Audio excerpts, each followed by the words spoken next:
to 105 and the arena to the prison levels. I am joined with the entire cast as same as last time, same as next time, and I'll just be shooting some questions at Freeman and hoping for some funny business from Scott, Cam, and Duncan because they are the funny ones. And they're all about business. No, I thought Scott was the cute one, and then Duncan was the funny one, and I was the ugly one. No, mastermind. Y'all can be two things. Okay, that's fair. I don't know where you got Scott being the cute one. Have you seen that mustache? Yes, that's exactly why. Different strokes, my friend. Different strokes. Cam had a weird attachment to the very hungry caterpillar growing up. Don't yuck there, Yum. It was relatable. I was hungry. All right. To kick this off, we're just going to start with some softball question, get the blood pumping, get our hearts moving. And we'll start with one for Freeman because they're all for Freeman. Yeah. Any story beats over the entire campaign that we missed that you wish we would have uncovered? Oh, book 2, my old nemesis. It's actually a kind of a tough one.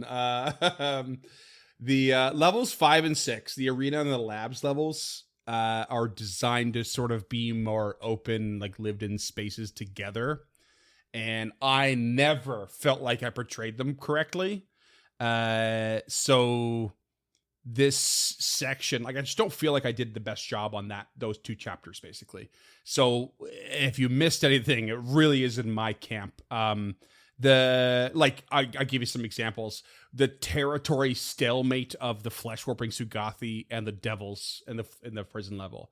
Like, I don't think that was ever properly portrayed until you got to the prison level. And like, I don't think you ever really understood that was happening. The Warped Brew Tavern, it was called, with all the Morlocks and the Drider and everything in there. And like the fact that they were like, you know, that was a living space and they were waiting for like the honor to be flesh warped. And like hoping to be selected. I don't think I ever properly portrayed that. I also felt like Yasan Kalir, like the denizen of Lang in the prison level, and then Shafkim, like I don't think they had the weight they should have had, which is, you know, for them two in particular. It's why I re-employed them in episode 100. Oh, we'll get into them. Don't you worry. Yeah, I know, of course. But I particularly don't feel like I built up Yasan Kalir's influence over Dorian and Menhimez very well. I did lead up to that. Very akin to like the Volok with his lantern that I talked to it in the last episode. Be like I kind of forgot to do it, and I didn't lead up to it very well. So in short, if there's anything missed, I really feel like it was the result of me not performing my best. This was my weakest part of the production, in my opinion. Not that I'm like all bummed out about it, and I want to put that energy out there, but yeah, I don't think it was my best performance for those 2 chapters in particular. Well, I can tell you that we all had a blast. Well, I know you did. It was all combat, so. Yeah, I did. Love me combat, simple as. Is there anything that you improvised, again, across the entirety of Stemming the Tide, that would surprise the players or listeners to know? Like something that's not in the module that you inserted? I mean, it's really hard to do all the campaign. I mean, it's you know, because there's just so many opportunities to explore there, right? Like I mean, since we're on book 2, I can say that like Carmen joining the party was not at all written in the adventure. So that comes to mind big time. If you defeat him, what he's meant to do is beg for your permission to like flee and never come back. But I remember the Flask of Fellowship coming out. I remember the rolls being awesome. And then he had a full-on change of heart. So he really kind of turning into that road of redemption attempt. And you all allowing it, that was improvised, certainly not part of the adventure. Nice. I also knew that if when he joined you too, I actually had in the back of my head, like if he survived all the way to Eurevian and the reveal that he's looking for a Rajani's soul, it would make for a very interesting encounter, or like social encounter. But alas, it never happened. And speaking of that same theme, Glash was never meant to join you as an NPC either. That was sort of off the cuff in a way. It was partially planned. Like I said in the last episode, I have a lot of my improv is built on a foundation. So Glash was actually, if you remember, like you rescued Glash, Falchi Orshendiel, and Jedzelli from the kitchen in the Warp Brute Tavern. And Jedzelli was actually like obsessed with Yusan Kalir, because he had been influenced by this denizen of Lang. That's why he had a missing hand. And you found his body in Yusan Kalir's like quarters later on. And it was the fact that there was a connection there. You had released these three into their own devices. Falchi abandoned them immediately for the drow. But the other two basically were left to their own devices. And Jedzelli like obsessively tried to find Yusan Kalir, and Glash didn't want to like leave him behind. And I wrote that concept because of the fact that I felt like I never properly built up to Doriana Menhima's being influenced by Yusan Kalir. And I wanted to like add something, as we're coming to that point, and I was like, oh, I missed the boat on this, but I can add something to it. And that's why you found Glash, imprisoned basically, because he had followed and failed and that sort of thing. So that was like a half improvised sort of thing. It resulted in a really fun NPC, and props to Cam for giving Glash some extra life. It was really fun actually. Yeah, it was really cool. That was the first time it was like, oh, who wants to take over? And Cam was like, I got it, and we all love Glash. We all love Glash. Yeah. Yeah. I just wanted to play two casters. Do you have a favorite combat?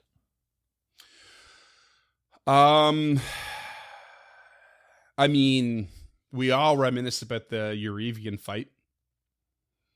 Yeah, where Ruff managed to like teleport through the wall of force while Krucka was fucking banging on it. That was really cool. However, I think one of my favorite fights was Gilda's death, like because it followed the fight with Jafaki, and Jafaki's fight was sort of frustrating, and dare I say it, kind of bland. You had Jafaki floating up in the sky, to the ceiling, the Drider climbing on the wall, and only Tulak really had like the proper, like he just cast with spells. At one point, Gilda was picking up books and throwing them because James didn't have a bow, and it was like it was actually painful. It was actually a frustrating fight. Yeah, Bland is doing a lot of heavy lifting in that sentence there. For real. We're all kind of deflated in that one, and that might have played in the fact that on the next episode, Scoot had Tulak being like, "Fucking Volek, get out of that fucking machine right now," and then immediately activating the next fight with no rest, no recovery, no healing, and everything was on the table at that point. And to me, there's like this, Volek comes out and he's more than he was. He's suddenly become more than the leeches, which is part of like there's like a templates for the worm that walks, where like a worm that walks is normally worms, of course, right? But Volek was leeches, is a unique creature. But then there's also cockroaches and spiders, and I was adding that to his creature, and I was to increase his power. I was combining template options that are provided by Paizo. And so that was like that first introduction to him kind of trying to rebuild himself. But you've interrupted his sort of what I made up as a pseudo flesh warping practice. And then he comes out, you're fighting. There's that moment when Gilda's like gonna shut the door and stand her ground so the others can escape. There's the introduction to the die, the dimensional incarnate enclosure that was co-created by Takale, our patron. There's the, Gilda's death being wrapped up in all the tentacles while Krucka and Tulak are actually running away. There's the aftermath. Like that combat, especially for book 2, really stood out to me as like something I can visually picture so many parts of that scene that are just visceral and evocative and like awful and awesome all at the same time. So like to me, that one takes the cake of book 2. Next section here is something we're calling Host's Insight Corner, and this is where we talk about ourselves a little bit, which is not something we normally do, other than, the intros. So one of the things you as listeners may not know is behind the scenes, I'm one of our 2 body editors, along with Duncan, of course, and the only person who does the mixing. So what that means in this production set is adding the theme, adding the intro, adding the recap, making sure the music's placed correctly, adding the exit theme, and doing all the volume adjustments. And if any of you have volume complaints, I'm the one to direct those to, and I am working so hard to get those fixed for the next campaign. So thank you for bearing with us through at least the first 20 episodes, and then definitely some more we've had some issues with. But I am still learning, and a couple of those lessons that I've taken away, the way we use the term editing is we're cutting down the body to create a cohesive story. And the best way I've found to edit is to make sure you're focusing on the overarching narrative of not only the show that you're editing, not only the moment that you're in, but the entire campaign. Keep those themes in mind. It's like a company's mission statement as you're moving stuff from the episode. And figure out as fast as possible what is pre-processing and what is post-processing. That saved us so much time as soon as we figured out that we should be EQing after. We should be doing noise reductions first. It just takes a lot of pressure off that initial body edit. There's a ton more I could talk about here. Mic etiquette and position, saving before you hit record, learning about luffs, be ruthless when cutting. You can't keep every joke, so you've got some of that stuff has to go, and that's where we're lucky we have that. I think it was Freeman who came up with the idea of the bloopers for patrons. So yeah. We can't keep them in, but we might as well save them. Yeah. Yeah, believe it, listeners. I told a joke or two. They just ended up spattered all over the cutting room floor. There was a few that didn't make the blooper cut. But we can't even blooperize yours, Scott. Sorry. I tried. Everybody at this table has had a funny bit that wasn't cut out for a blooper too. Like yeah. just on the cutting room 100%. floor. Yeah. Yeah. Yeah, there is an art to like feeling the rhythm of the scene that you're in. If you're in a really high stakes combat, you want to keep the pace of that moving, and you want to keep the diversions out. So. Mm-hmm. Absolutely, yeah. And mixing is actually pretty easy from our standpoint. It's just a template that I pull up, and Freeman is just amazing at picking the music that goes for a scene and when it needs to start. And then I kind of just do the rest of it by feel. What feels punchy? What feels good? Where should the song be ending? What part of the song should it be ending on? Should it be a hard end? Should it be a soft ending? This is really where I get to add a little bit of artistic flair to the episodes. And it's definitely my favorite part of the post process. It's actually really fun to go back and look at the notes.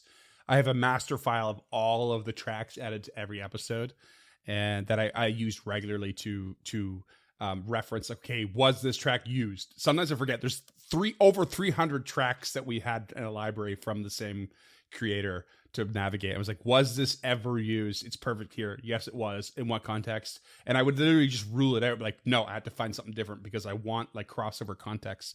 But it's really funny to go back and look at some of like the early notes that I made and how like hyper specific or kind of over wordy they were. And then we get to the point of like, this encounter, here's the track. It's like so much more streamlined over time.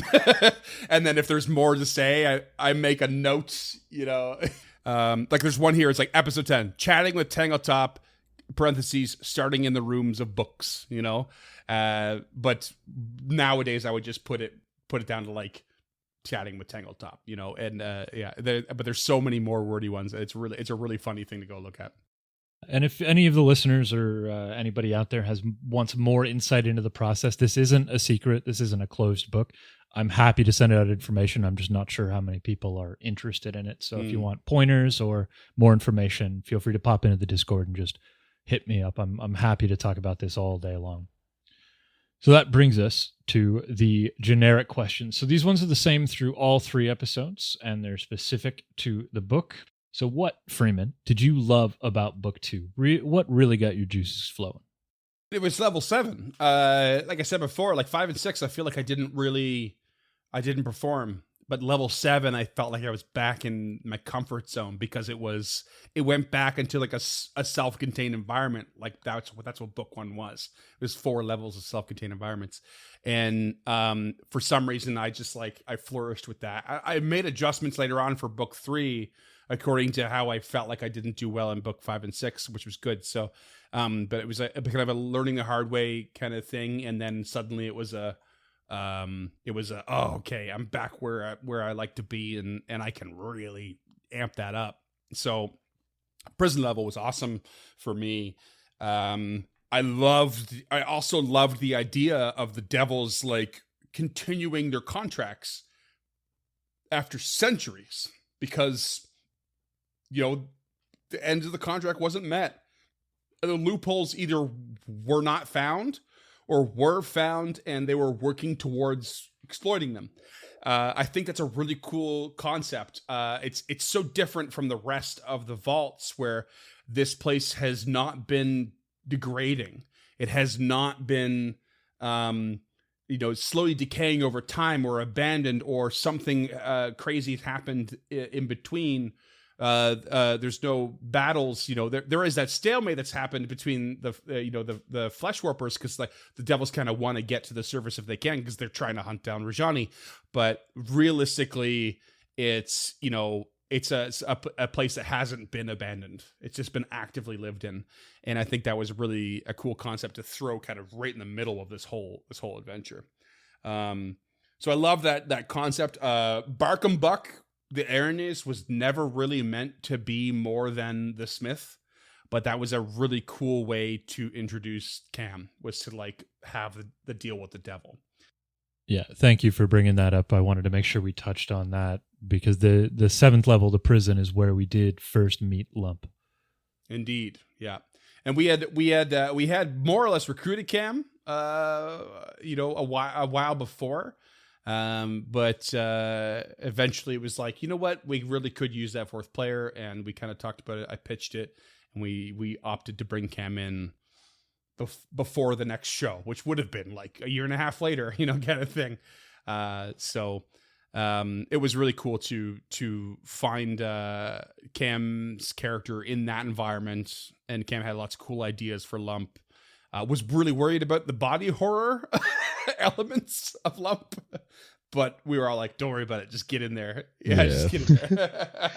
I'm always worried because I can go a little too far. No, it was such a cool original idea that was really backed up by your ability to create dynamic characters by the rules, so everything that you were doing, and the way that you're playing the character, and the shifting weapon, and, all these cool things about the character were actually backed up by in-game stats, items, everything. Yeah, who doesn't love inside ropes?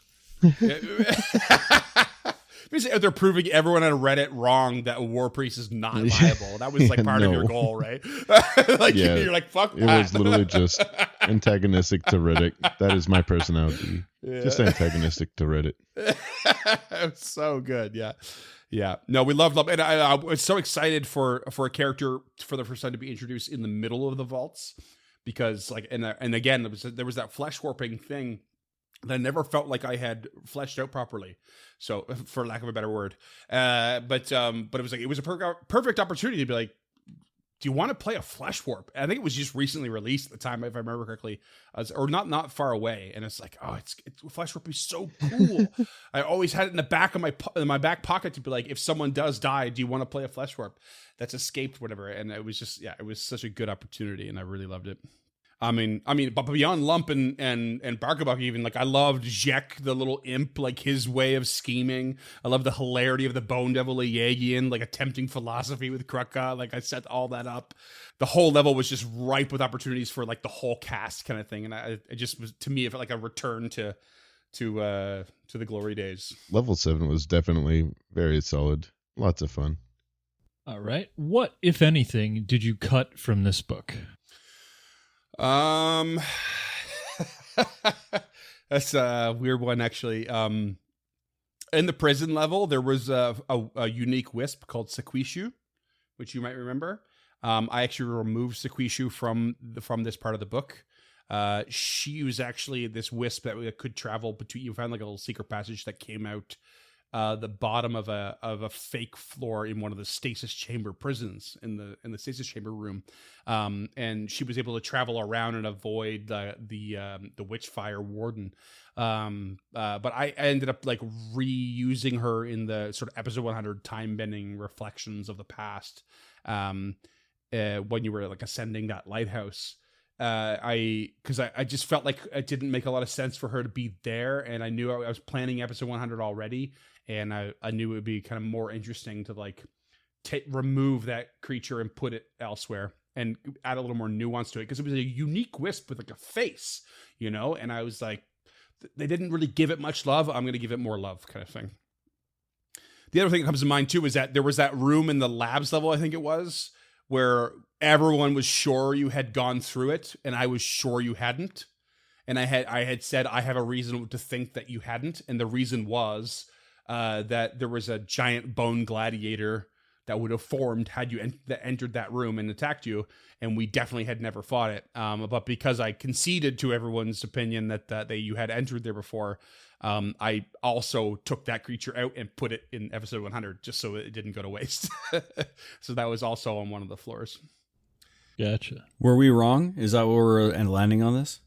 I actually don't remember. I never really went back and listened to the full episode to determine whether or not you stepped into the room or not. But like, to be fair, one of the more difficult things about this whole adventure with all the rooms and hallways is that like a lot of them are like, the moment they enter this room, this thing forms. And that just creates a lot of like, okay, back away, close the door, which is like, it's been a funny joke that we've done a couple of times, but usually you just like put on this like defensive position in a hallway every time because everything's supposed to activate the moment you enter in.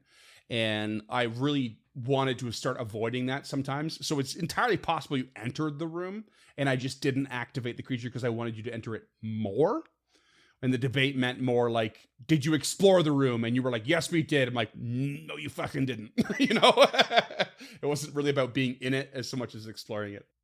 I mean, ultimately, it doesn't matter. I reused the creature. In fact, it actually inspired, like, you might remember there was a little flashback scenes of Belcora's days in that ascension of that lighthouse in the time-bending realm. And I used, you were in a mead hall where these gladiators would gather, and I created a scene out of it. So it all turned out for the better. All right. There's only one solution to this. Run the AP back. Yeah, let's go. Roll back the whole tape. I wouldn't mind another go at small. 8 episodes next time. New high score. Nice. Counts the victory. The only other thing I could think of is that I did change when you all went back. You backtracked to the cavern on floor 6 to find one of the pendants, Eurevian's pendant pieces. And you were in that cave and you encountered a earth elemental. I put you up against a stone mauler. That was not part of the adventure. Originally, it was a living landslide with a handful of what are called sod hounds. But like you had not only out leveled the area, but we had added Cam to the roster. So I knew that fight was going to be just filler boring. So I was like, I'm going to go find another earth elemental that just gives you a challenge. And that was fun. That was it. So I wrote out the encounter, but wrote a new one in, kind of thing. Nice. Do you have a favorite bit of player improv from this book? Player improv. I did make you do a battle of the bands.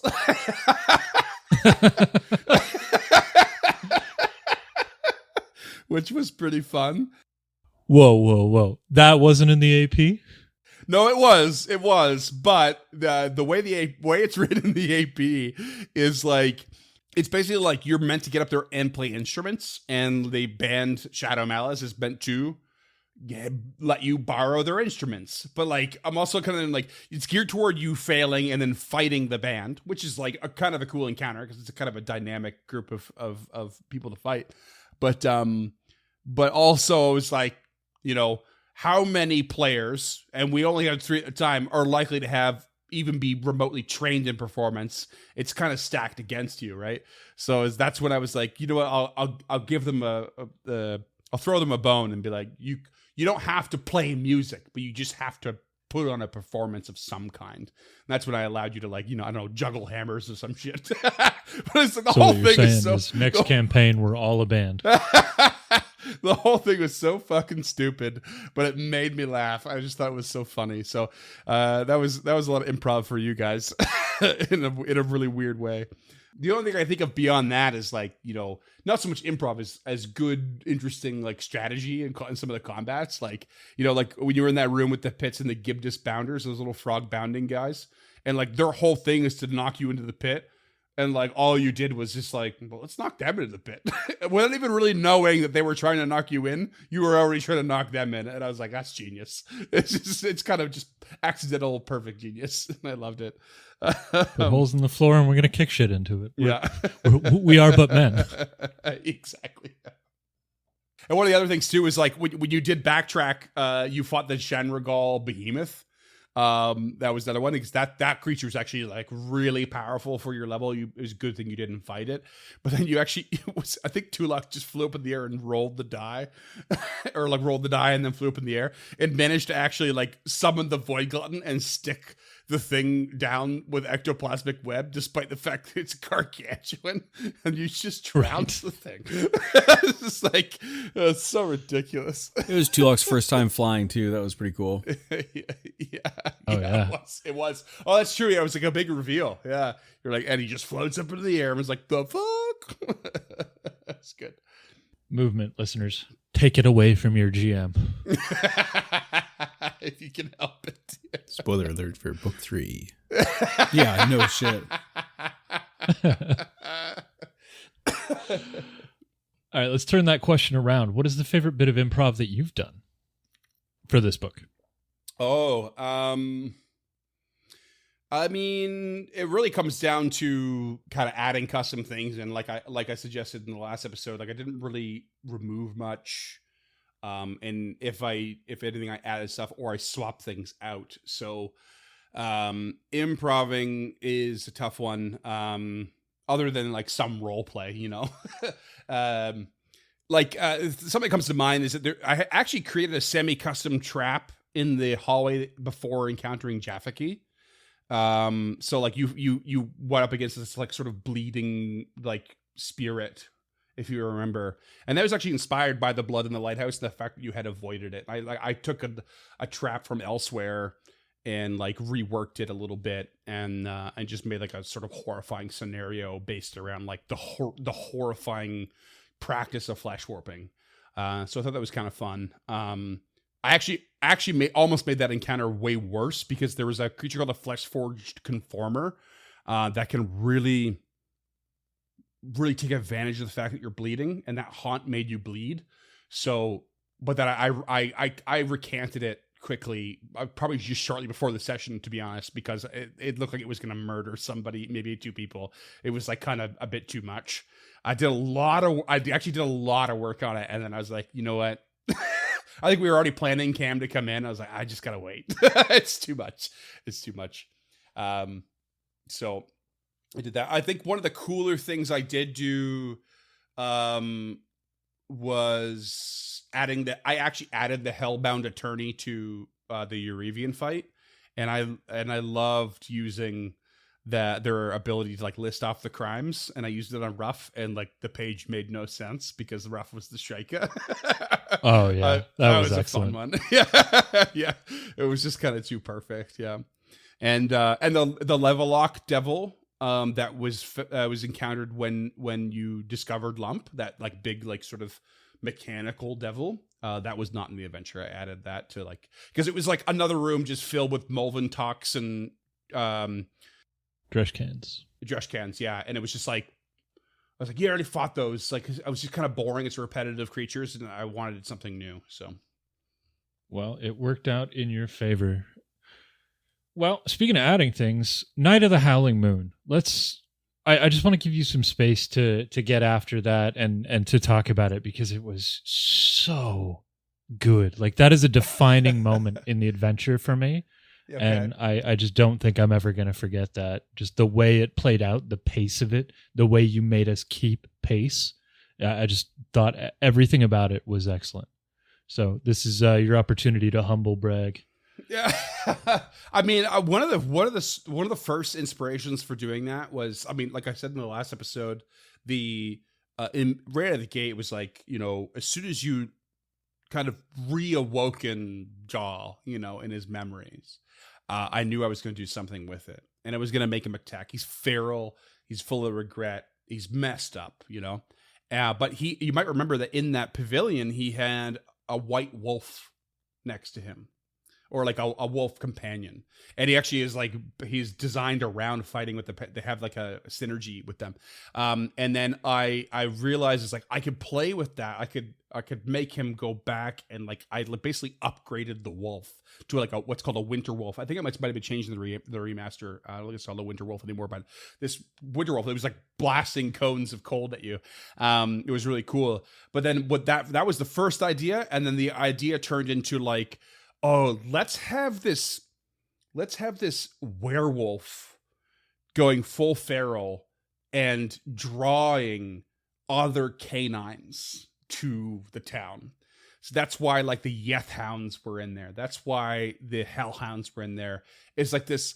I didn't have a lot of reasoning behind why all these things conjured up and appeared, but I really just wanted a canine themed event, basically. Just as dope as hell is reason enough. Yeah, exactly. Yeah, right? Yeah. And the way you kept the pace up, it never gave us an opportunity to think about any anachronisms. Like it was just right. Yeah, it was just go. It's like you know there was danger. I had a lot of fun writing things like Alamora Engelholtz had the kids on a night school outing to look at herbs and flowers. But then her instincts kicked in and she brought them all to her home. You know, like you found that, if I recall correctly, like Magilloy, who died by the end of that event, like saw something going wrong and immediately her instincts were go find Wolfsbane. We might need it. You know, and then she ends up dying at the hands of Jal as a result of being found out in the woods because that's where Jal was, you know, and like, but that also ultimately gave you an opportunity to recover from the curse. You know, I really enjoyed like it just throwing in like, oh, Rab Turtle's having a party. And you go knock on the door to make sure he's safe and the butler's a fucking prick, you know, like it was just like, such a variety of options, you know, and the whole thing. And like Lazda and Brelda Vankerveld, and Brelda's like the badass with her crossbow behind the bar, like waiting, you know, for more events and more scary things to happen. Like I was really fun to write. I think it was just really cool to like, and I think it was one of those things that like really anchored you all back to town. I think, you know, where you were. I wanted to force you back to town before the next firing of the Gauntlet because you had been avoiding it. You were getting longer and longer in your waiting to go return, and I was like, no, they need to really care. They need to care. And I really wanted to force you back, you know? We cared too much. I do care too much. I loved using Warlowin, like the druids, to like send you the message because Warlowin's whole thing is to recover from Jal's betrayal, to bring trust back in the town. Like, so they're involved in like that watch and that sending that message and the warning of the event. You know, I went well out of my way on that one to like involve so many little things. Yeah. And I'm really happy with that one. If you ever have the ambition, I think that maybe formalizing this is like a supplement. You've mentioned to me that before. Yeah. Yeah. It blew me away. It's one of the most fun I've ever had playing in a role-playing game. Because there was all the context of these characters that we have played for ages. And then there was just this one shot inserted into the adventure. Like the juxtaposition and the tie-in both worked so well for me. Totally. Cool. Yeah. And it did such a good job of, like making the characters in town from NPCs, for lack of a better word, into really fully fleshed out characters by being able to see them in action. Even the ones that like you almost never interacted with the whole adventure. Right? It's like they're still there. They're still part of it, you know. And I love that. And like just a quick side note, one of the things I love the most that I always remember is Tulok launching magic missile from like hundreds of feet away because technically he could see the target and it doesn't miss. It was kind of badass. Yeah. Awesome. Couldn't jump over the broken bridge though. Oh, I don't think any of us did. Lady Gilda floundering in there with heavy armor. Yeah, we were unlucky with bridges early, and that continued. That's true. Yeah. That is true. The real enemy is bridges. Get yourself a ferry, listeners. or if you were Scoot, just be another fucking feather token boat, whatever. Just toss it wherever you want. Get yourself a magic swan boat, listeners. Yeah, That's the right move. All right, let's dig into book 3 specifically. Okay. And one of the characters or enemies or whatever you want to call them that's been living rent-free in my brain since we encountered them was Siora Fallowglade from the arena level. This undead, incorporeal, dope-ass two-sword looking ghost, really cool is there artwork. any more to her? Yeah, she was I a want greater more. shadow. There's not much more, to be honest. It is kind of interesting one though, because it was a really mysterious area. This was just before you actually got the message from the druids about the Howling Moon event. So Siora Fallowglade was Belcor's top assassin, basically. But she basically, as soon as Belcor was defeated and everything went into chaos, she tried to flee, and she murdered her way through this security checkpoint. It was the area that was called. It's basically one of the hidden entrances that they had to keep secure. And she murdered a couple guards, but one of them literally just got a lucky blow off and mortal wounded her, and she died. That was it. She became a shadow because she's an assassin, and that is the reason why in her chambers you found a poison codex that was like crumbling. It's because she was an assassin, effectively. But from what I remember, what I briefly looked at, that's the majority of her story. It would be nice if there was a bit more, but that's it. I mean, that's enough for me. I love the idea that she's just Belcor's assassin who couldn't make it out. Yeah, that's kind of it. And there's a lot of those little things throughout the vaults, which is good. Yeah. But the fact that she's got such badass artwork, it would be nice if there was a little more to it. But do you remember the first shadow you fought? That was they were called the Major Domo in level 2. That actually in the Grand Hall, right? Yeah, she was just in charge of the servants. She was like the servants' master kind of thing. But right, that's it. Yeah. Speaking of backstory, the twins from the exposition that we found in the elite viewing room on the arena level. Yeah. Did you write all of that, or was any of that in the AP? It's a combo. In the AP, in that room, you encounter 2 poltergeists, and the room is an absolute mess because they in life were like aristocratic siblings that just constantly squabbled. Is kind of almost exactly verbatim how it's written. And even in death, they were constantly fighting. So like the fact they have this like telekinetic ability to just whip things around as poltergeists. That's why the room is an absolute mess. They're just literally constantly fighting.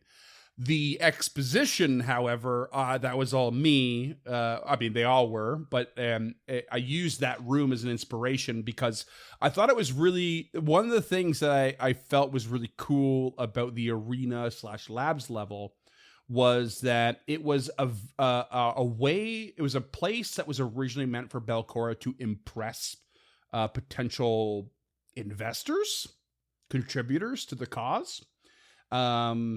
And so the viewing room existed to show off either the incredible warriors that she had or the incredible flesh-warping creations she had created or just the incredible power she had in general. And that was sort of the purpose of the arena. Like, why is there an arena down there? Why is it, even when you fought the Straken, and like, I mean, we go back to like book 1 where it's a book where you fucked the Mercian, like the pugilist guy that wanted to fuck you up, you know, like he had the victor over his head, you know, that symbol. You know, why was that all there? It was all testing grounds for like the best thing she could find to attack Absalom with. Like, if you really go to the prison level, you know, the Gibbering Lathers, the Gonhatines, the Driders, they're all in these stasis prisons because they are the elite. They are the ones that she is going to use, and she's demonstrated them. And so I love that concept. Like, how do you convince someone to fund your revenge mission? You know, and you bring in these aristocratic, spoiled little brats, and you tolerate them until you convince them to give you money. And like, that's Belcora. Patient, vengeful, and horrible, you know?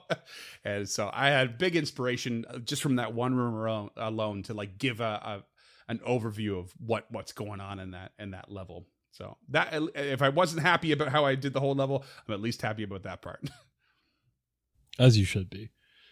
Speaking of Mercian, who we first meet in episode 72, as many times as it takes, is there any more to that character as well that you'd like to share? I don't know why these characters from these 3 levels really stood out to me, but yeah, sort of. That level is a bit odd. He's a skulk as a creature, and skulks are usually like kind of cowardly, run away, hide in the shadows. Jedzelli was a skulk as well, the one that like was following Isankaleer and had lost that hand.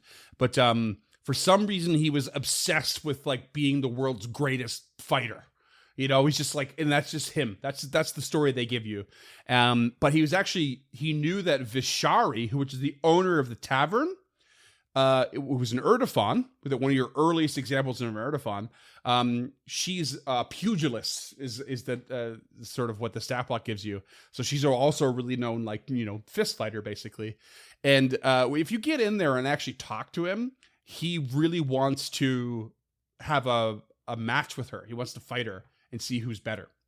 But he doesn't trust you unless you have her favor already, which is like, go in there, win the Battle of the Bands. She favors you a bit, kind of thing. And I can't remember the order of operations. It was either you hadn't been in the room yet, so he didn't trust you, or you had gone in, heard the cries from the kitchen, slaughtered the whole area, you know, and like now you had no leg to stand on as far as Mercian was concerned. I don't remember which one happened first. What I do remember was that like part of his thing is he knows he's outmatched when you're all in the room, so he won't fight you one on 3 or 1 on 4. But he tries to get past you. You might remember this part. He tries to get past you, and I think that's when you guys attacked. And then he tries to release the ghasts that were trapped in the room prior. I think we might have killed those ghasts. You systematically destroyed them one by one. Yeah, and then he just tried to open these empty cages. Real psychos. He tried to open it and it failed, and then he just got murked. Yeah, it was really funny. Yeah, so you all had really managed to overcome that encounter in more ways than one without really understanding the whole premise of the encounter. It was really kind of, it's not unlike Boss Strong in a way. It was really funny. Another encounter I ruined. Not a crazy amount of nuance to that encounter, but it was a couple little fun facts in there, I guess. That's great. That's what I think we're after with these eps. Sticking with the arena level, that black pudding that we mentioned before that Gilda just shut the door on, how bad would that have been? That's like the question of the previous episode about Korlak, the bearded devil. It's like, it's kind of depends. At that point you were a level ahead for you know, so you were on level 5, I think, and you were level 6. So probably a moderate encounter. If you were the appropriate level 3 PCs, probably a really difficult one.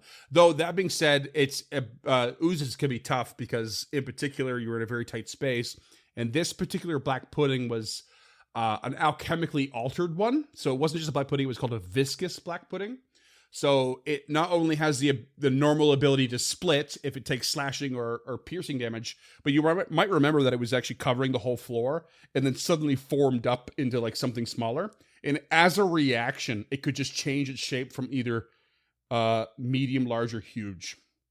So it could really block your way if it got anywhere around you or it boxed you in, at reaction level, basically.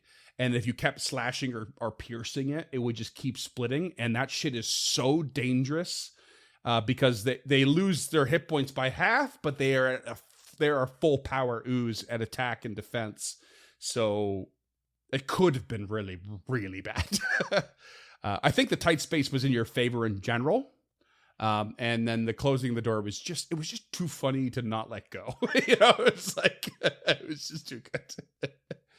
That's one of my favorite Gilda moments for sure. No, it was so funny.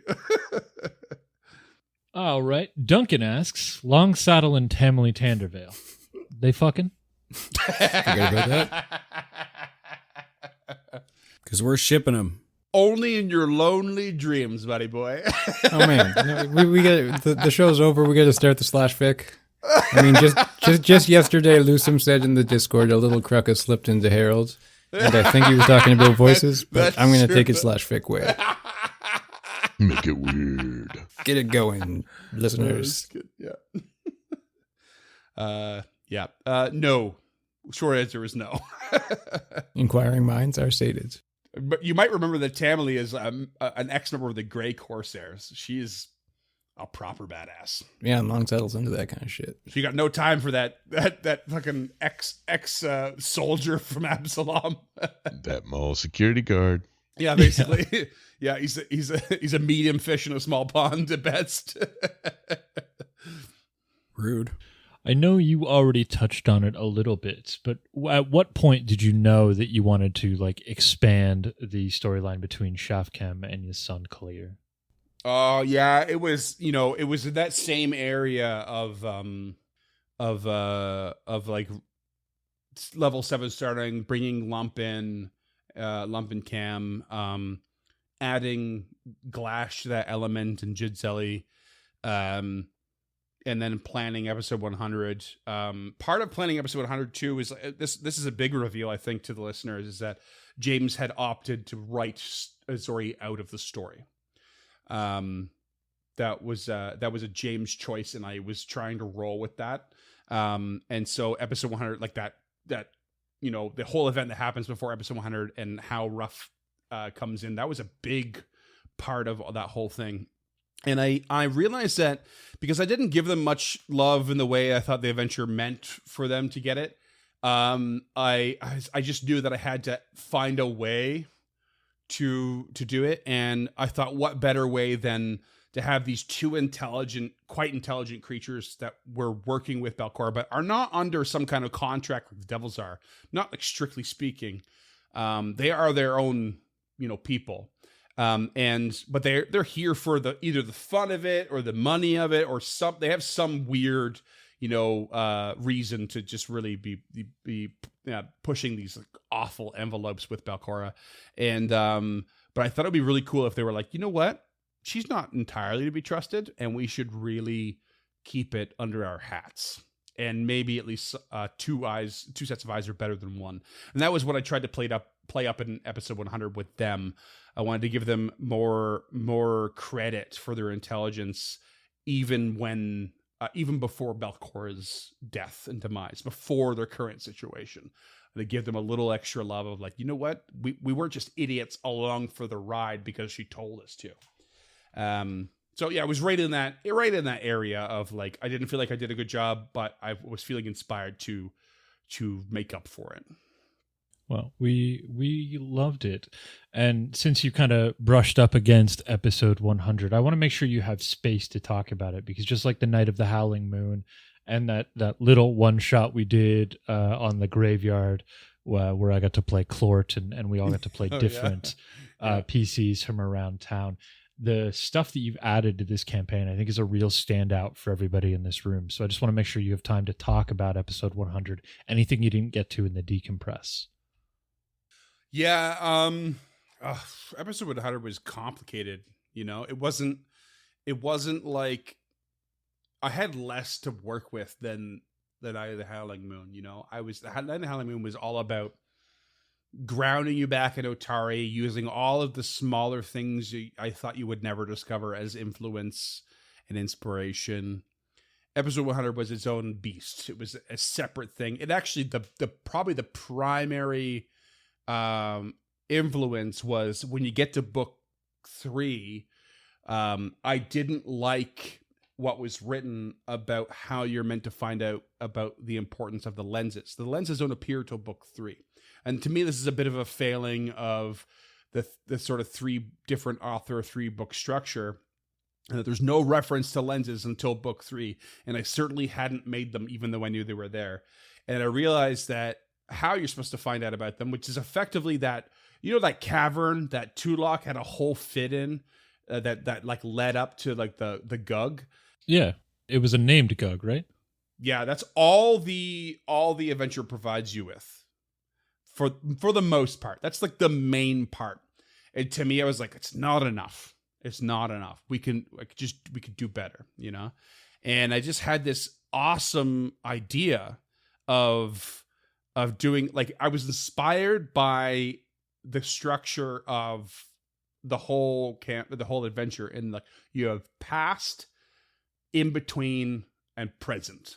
And that's what I used for episode 100. Past was the detectives. In between was what Raphael had been up to since he was written out of the adventure. And present was all of you exploring it. And what better way to do this than with our test recording characters, you know, and especially Uncle Arthur connected to it all. I'm immensely proud of the shock value of the off-screen death of Raphael and how it all came back. And then my favorite, probably one of my favorite characters that James has ever played. You know, like, I can't believe how well it worked out. And I'll tell you, like, episode 100, I was writing a lot of that as we were going or just before the sessions. I had so much structure done, and I had cut so much shit from all this stuff. I wrote entirely too much and removed entirely too much of it. It was a tough one to get through. But it was, yeah, I'm so happy with some of those motions and like all of that shit with the detectives. And like by the end of it, even Scott just going like, I was so fucking into that, you know, just like losing his mind. Yeah, it's like, it was really cool. It was way more work. But it was really cool. I'm not sure what else to add. You know, I was trying to figure out, you know, what are the gates around Absalom? Oh, the one that's closest to Otari is the Sally Port. What do I know about the Sally Guard? Like, I was just going so ridiculously into it. And like, you're just lined up to get in the city. And I'm like, I've done so much research just for the scene where they come up and ask you questions, you know. It was a crazy amount. It was a ride. When do we get the full backstory on everyone's favorite French librarian? I need 3 seasons in a movie. One of my favorite improv moments for myself. That was that's up there. We're still hoping she gets her own spinoff. We're still hoping Freeman's going to be allowed in France someday. Breaking Bond. I will have to say that one of the things that made me the most sad about Tulok dying was having so much about the Delarice family revealed and not being able to directly interact with it. Yeah. That was a really fun one too. You know, like it was always so funny for us when we realized that Scott had written the last name was Delarice, and it turns out it was a joke from the GCN podcast and Adventure Zone. Oh, was it Adventure Zone? No, yeah. It was GCP. Was it? Clint's spiritual weapon was Delarice or something was like it? that. Oh, maybe it's both. Yeah, it's probably both because I've never heard that. All I know is it's like a double meta level thing to like a real life actress, and like Scott didn't realize he had pulled it, and it was so funny. And I was like, how can I just make this ridiculous accidental reference more badass? Okay, how about a fucking assassination group? Like something so crazy. Yeah, and I loved playing with that, like the history that is in there with like with Belcora's family. Was she still a child?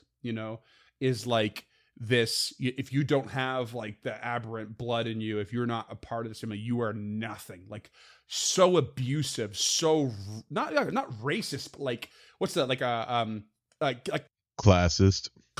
Thank you. It's just so brutal, right? And I was like, what about all these half breeds that what they would consider half breeds, these illegitimate children that they're not ashamed of, but they'll treat like shit. Like, let's just make it that, And I thought, I convinced Scott to make Tulak an aberrant sorcerer just like Belcora was. Why not make him family, and like surprise him with that fact. Yeah, it was cool. So if anything, I think that if you compare the Howling Moon with episode 100, the Howling Moon is so built on bits of the adventure, and episode 100 is built on the stories that you guys created for characters, which made it harder, but like I think more gravitas and more rewarding. It really shows your diligence to the players as a game master, and I hope at least some of our listeners are lucky enough to have a GM who will build in world connections like you have, specifically through 100, through the Howling Moon, through again that little one shot we did. I believe it was in book 3 where the second gauntlet going off. Those breaks from the main story were just excellently timed and so well timed in, and I don't think I can give you enough credit for it. I've already got plans. for the next story. It's gonna be great. Yeah, and I'm sure some will be dashed when someone dies, but I'm still writing them down. Totally. Yeah. Well, any of the rest of the cast have any poignant or specific questions they want to get at Freeman with for this book? I still don't understand why everyone was all pissed off that Tulak left the stupid prisoner in the stupid little locked door. Like it was such a big deal. You really needed to get that off your chest, huh? Of course, Scott is talking about the tiefling. I'm not forgetting blanking what they're called now in the remaster. Yeah, whatever the name was. Yeah, I mean she's got a little extra story technically. She was kind of just an unscrupulous bounty hunter. That's for sure. And she was actually meant to hunt down Rajani, which I think she told you. And she failed, and she was imprisoned. The part that I didn't tell you, I don't think, was that she was actually outwitted by Rajani. And he managed to hustle her out of her magic armor, and he was wearing it. And then he left her out. He left her out on a boat, a leaky boat in the middle of the inner sea to die, and she managed to swim back, but her time had run up with the agreement she made with Eurevian, so that's why she was imprisoned. Well, I'm glad he got burst into a fine mist. Was it that Rajani? Yeah, no, yeah, it was. Yeah, Wow, the same one. Yeah. So she was hired to hunt him down for his soul, and she failed, and he was not kind. Yeah. As a follow-up to that, and if we already know and I just forgot, you can stop me here, but why was Eurevian going for Carmen Rajani's soul so hard? I feel like I knew you were going to ask that question. He never revealed it. It's actually not, as far as I remember, it's not really in the adventure. It's that he owes, it's a part of one of his own contracts with another devil. To deliver the soul, and to him it doesn't matter why. It's like, oh, what can I do to elevate myself in the society of devils?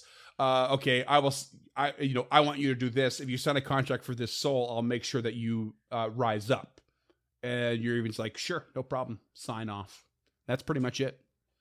Real cold-blooded, as it were. Just like. Business. The soul of Rajani has no value to Eurevian personally, only professionally for someone else to rise through the ranks. Huh. Damn. Yeah. Double thinking selling my soul now. Yeah. That contract's binding, Duncan. I always thought it was really cool how much there was attached to Carmen, you know, and I was actually, there's a part of me that was really excited about him following, if he survived for longer. Like it would have changed the dynamic of level 7 quite a bit, I think. You know, just the vibe, not the outcome, but like the vibe would have been like, you know, encounter Sainemi, and he would, you know, they would have known each other, you know, and he would have been shocked that she survived, you know, and she would have tried to throw him under the bus, and that might have created some turmoil amongst you all. You know, it's and then encountering Eurivian, like Eurivian was trying to convince you to find Rajani. I don't think you ever revealed that he died, but if you had, Eurivian would have, like, you know, oh, I know a ritual, but I need you to perform it so that you can pull the soul to the right spot for me, kind of thing. But if he was just there, he would have been like, fuck it, you're all dying now, I'm taking that guy's soul, you know. It definitely would have changed things. Right on. Well, thank you so much for giving us this insight behind the show. I always find these episodes absolutely fascinating, and we hope the listeners think so as well. We do have a mailbag episode coming up in a couple of weeks. I don't know if we've recorded it by the time this is dropped, but please feel free to throw your questions at Cam in the Discord. They're kind of managing that. But until then, thank you so much, Freeman, and thanks for the rest of the cast for being here and giving the little insights as well. And we'll see you listeners again in a week with the third book. I can't wait. Woo. I can't wait.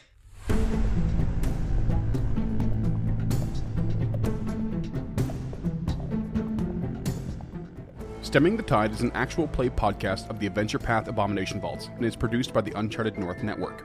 Stemming the Tide uses trademarks and/or copyrights owned by Paizo Inc., used under Paizo's community use policy. We are expressly prohibited from charging you to use or access this content. Stemming the Tide is not published, endorsed, or specifically approved by Paizo. For more information about Paizo Inc. and Paizo products, visit paizo.com. Music is composed by Will Savino and artwork by Greyhood.